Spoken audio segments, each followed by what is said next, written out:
Friends, it has been a busy couple weeks. I've been out in the field and it feels so good to be in my own garden.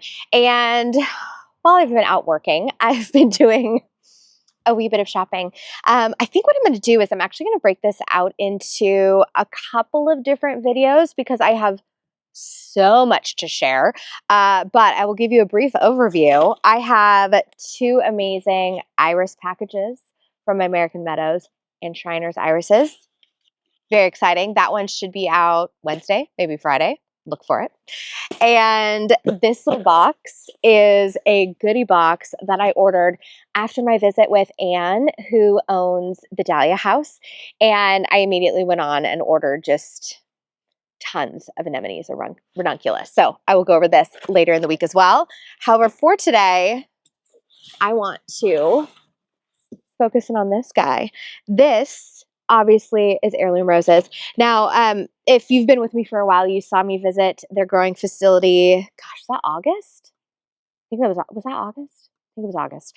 And they are fantastic. And they shared a discount code, which I was also able to use, and asked if I wanted to partner again because it is time for fall planting. And so I'm going to show you what I got. We're going to bust into this box. And what I decided to do is you guys came in with such good suggestions. I had a rose list about a mile long. So I have decided I picked one rose that Robin from Heirloom loves and she recommended. And I picked one rose that one of you have suggested because I saw it and I fell in love and I knew exactly where I was going to put it. So without much further ado, let's get into some roses. So when I was chit-chatting about my big monster list and telling the ladies at Heirloom Roses what just a monstrous task it was going to be to narrow it down to something that was like somewhat in the realm of reason, they generously offered to send me 2 roses for me to test and love and review. And you guys, I am so excited. So not only was Heirloom Roses generous enough to send me these 2 beautiful roses, but for being a viewer and a subscriber, they are also offering you 20% off your purchase. So everything you put in your cart, 20% off using Hello20, and it is active through October 25th. So I will leave a link in the description below and we can all get to our fall shopping together. Okay, should we do it? Okay, so this is actually not my first time opening an Heirloom Roses box. I have ordered from these folks on a number of occasions. Typically when I do gardens where I have a client who loves roses, I'm not able to get this wide of a variety through my wholesale nursery. It just simply doesn't exist. And so whenever there's a request for roses, I typically will go through Heirloom Roses because I know everything that they send me is going to be disease-free, which is a huge deal.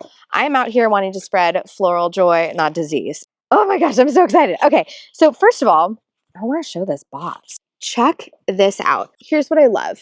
Whenever you order plants, ventilation is actually a really, really big deal. There's tons of beautiful vent holes. So say this is sitting on your porch while you're at work all day and you have, something that's getting blasted with sun. Your plants are actually going to be able to breathe in here. That is a huge, huge, huge deal. The other thing is when you bust these out, let me grab one for you. I think I know which one this one is already, actually. Yeah. Okay. So this is my first rose. What you're going to notice is they actually come defoliated. It is easier to ship. It's less stressful for the plant. And as soon as you get these things in the ground, immediately they just pop right open. Also, I want to show you this packaging. They've done a really, really good job here. So obviously everything is in soil. It's in this can. This rose is probably about 2 years old. And what was really fun is when we were at the growing facility, we were able to see all the different stages of these roses in growing on. So this is in a 1-gallon can. And this one is actually a recommendation from one of you. During my Heirloom Rose tour, I asked for recommendations. And one of you said that you loved spiced coffee. And when I went to go do some research online, there were a couple things that attracted me to this one. So first and foremost, it is a beautiful rose. The color is amazing. Okay, so I want to go through just a couple of stats, and I also want to read you this description because you're going to know exactly why I chose this. So this is spiced coffee, and it says, "Why wait for pumpkin spice latte season? Just add spiced coffee to your garden now." She has a wonderful fragrance and large cup-shaped beige blooms. Hello.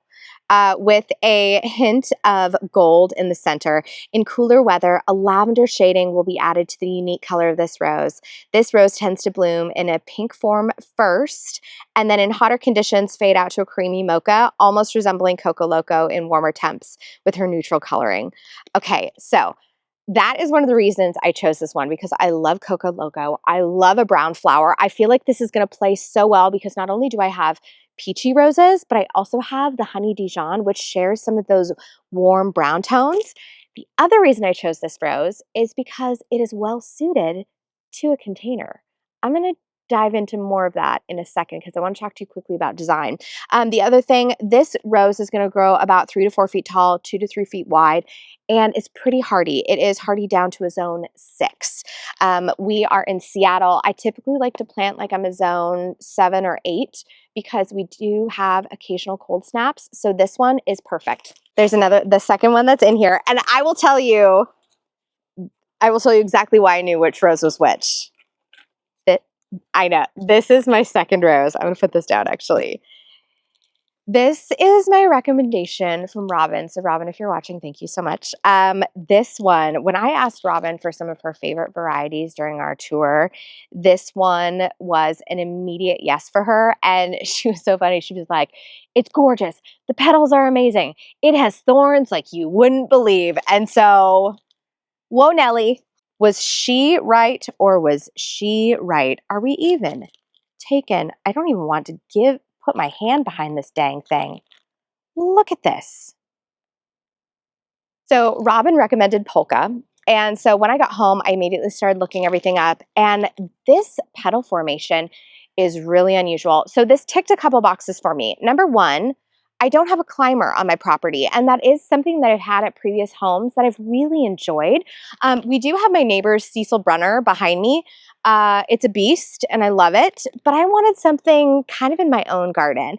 And then the other reason that I was so attracted to this rose is because it actually maintains a pretty good shape without being out of control. So I think it's going to get about like 9, 10 feet tall, probably a little bit more if I let it. The next reason is I don't have any roses that have this petal formation and cup. And when I am looking for new additions to my garden, especially when it comes to a rose, I like to round out the variety of what I'm pulling in. So this shape is something that I didn't have in my landscape, so I am very, very, very excited to add it in. Oh, and before I forget, this rose is hardy down to a zone 5, so a really, really durable rose for those of you in colder climates. So can I also show you something new and fun that they've done with their packaging? This little insert that was separating my 2 roses also is the planting instructions. You literally pull this out and look at this. It is so adorable. So pick the right location, prepare your hole, plant, provide care. I mean, how adorable is that? I am a sucker for a good detail, and this is perfection. I love it. I love it. Perennial instructions. Mr. Duck says, remove the bag and water your plants when they arrive. Don't forget to top dress with 100% mint compost. Roses can last up to 2 weeks in their pots if you need time to order compost or other amendments. Okay, this is actually something else I'm really curious about. Has anyone else out there used 100% mint compost? I'm very curious. I know that Heirloom Roses sells it, so maybe that has to be in my next order. But really, really interesting. Okay, so I want to talk about design for just a quick second because I think it's really important that we're not just out here buying plants willy-nilly. We have to have a vague understanding of where we're going to put it. Also, we need to make sure that where we put it, we aren't like imagining that we have enough sun, because this is hashtag not a hosta. So in my dining room, what I'm looking at is I've got this beautiful bank of roses right in front of my yew hedge.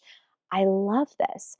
But I am feeling like I want an element to balance the opposite side of my dining room patio. So what I'm actually going to be doing is I'm actually going to be planting this in a container. And not all roses are created equal when it comes to container work. You can sometimes put a rose in a container and it's going to look like a hot mess express in there. It's just not going to be happy. So when you go shopping on the Heirloom Roses website, I can actually search by container, which is exactly what I did when I was doing my shopping for this round of roses, because I knew I wanted to add a container rose. And then as soon as I saw that spiced coffee was among it, and spiced coffee was something one of you had recommended, I was like, oh, well, it's done. That's what we're doing. So I'm going to walk you through the process today of how I plant a rose in a container. It's slightly different than being in the ground, but I'm just going to walk you through it so you kind of know what you're doing. A good little step by step, because like I said, fall is the most perfect time to plant because I feel like it gives the plants such a better chance to get established before we're into spring and into the really hot months of summer. So you just end up with better success. Now, this little miss over here, Miss Polka herself, I'm actually going to plant this in a separate video because I need to prep the area where it is going. And a climber is such a lovely thing. Now, when you get these from Heirloom Roses, like I said, this can last for up to 2 weeks. So I'm going to snip off my little zip tie here, open up the bag, and give it a really good watering. Now, I can tell this is really light. So what I will actually do is I call it priming the pump. If you have potting soil that is extra dry, what you're going to do is you're going to come in with a first round of watering. You're going to let that soak in. And then you're going to come in and you're going to do a second round of watering, because what you don't want to do is just dump a gallon of water on here and think it's going to be fine. Sometimes when soil dries out too much, it becomes hydrophobic. So afraid of water, hydrophobic. And so you have to slowly start integrating water back into your soil. Alrighty, friends. So don't come for me. I'm taking it out. Ugh. I have been enjoying this mum for probably the past, I don't know, maybe like a month or so, and I have loved it. But at the end of the day, repeat after me. It's my garden. I do what I want. So I'm going to take this little mum out. Boom. Back in this pot she goes. So stinking cute.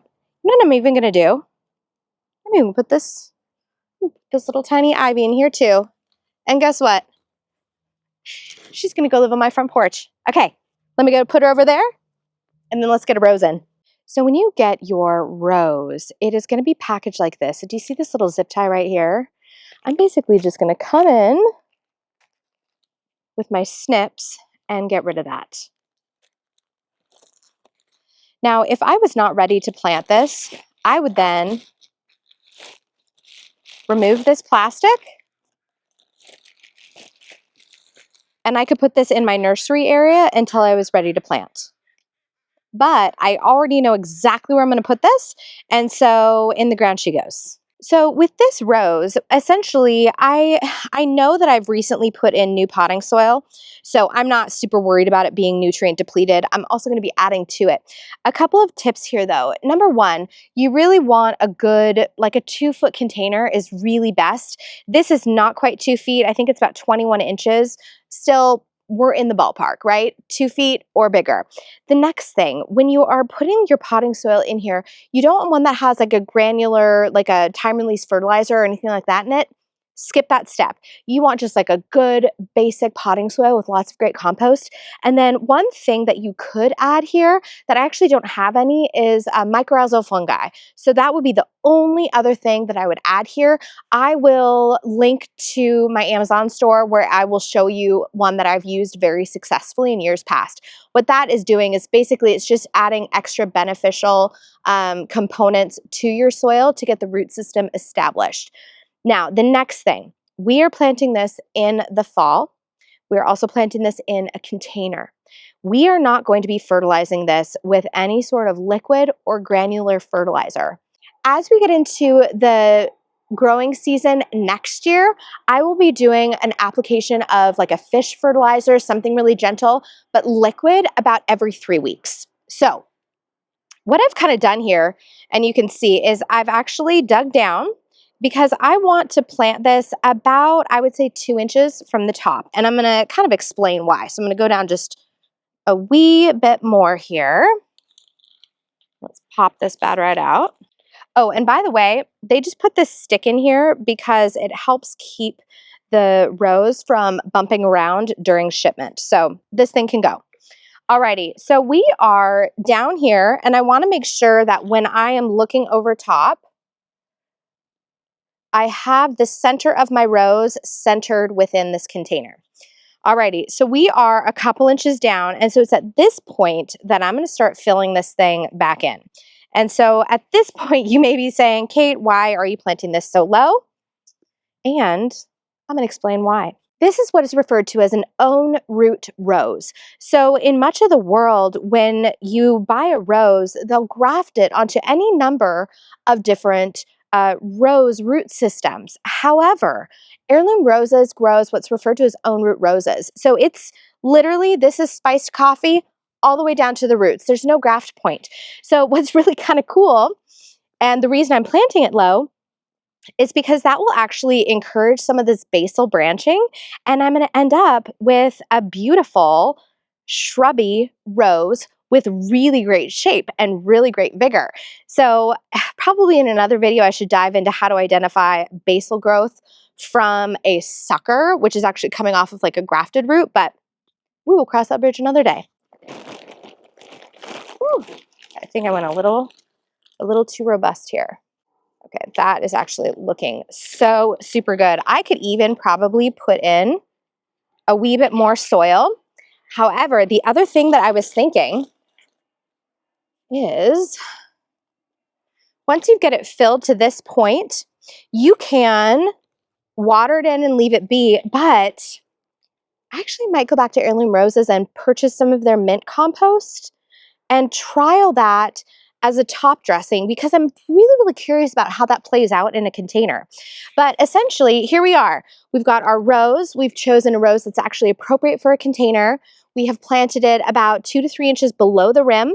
We have buried our rose about an inch. And then again, we can come in and top dress it with some beautiful mint compost after this. And all in all, what our goal is for this rose right now is I'm not going to try to get any blooms off of this. I want it to settle in. I want to get used to its new home. And then next year is when we will actually work on getting roses out of this little baby. So at this point, our rose is pretty much set and ready to go. I did want to make a couple notes here. I know that I've got a lot of Canadians and people in colder climates who are watching. And so if you want to try your hand at a rose that might be marginal in your growing zone, you could always use it as in a container and then move this with a little dolly into a garage or somewhere else where it's not going to get too terribly cold. So that is another really beautiful option about utilizing containers. The other thing is I'm a girl who likes to change my mind. So if I want to put this down there, or maybe I'm throwing a party and I want to have a table set up here, I can move this around. So I love it when I can invest in things that work for me and suit my lifestyle. Because this, I like to change my mind every now and again. Last thing I'm going to do is I'm going to give this a good solid drink. Anytime I use new potting soil, it's prone to settling. And essentially what I want to do is I want to do 2 passes here, and I want to make sure that I've actually got water going out the bottom of my container. Now, if you've watched me for any length of time, you know that when I do my containers and I'm doing an initial setup, I put in what is called a drainage taco. If you are curious about how I construct a drainage taco, I'm going to leave a link to a short below where I actually show you my drainage taco technique. Last but not least, just in case I lose my mind, I'm going to stick this little cutie in here. And you know what else I was thinking about? When you have a beautiful rose in a container like this, what's really lovely is it gives a more quiet moment to a trio. So I can have a lot of activity here, and by having one more quiet element, it allows the eye to rest a little bit more. So I feel like this also is going to balance this fun trio that I've got going on over here. Friends, a big thank you to Heirloom Roses for not only offering me the chance to test drive these 2 gorgeous roses, but also providing you all with a 20% off discount because you know I love a discount. Okay, friends, I'm going to see you in the next one. In the meantime, please say hello to your garden for me.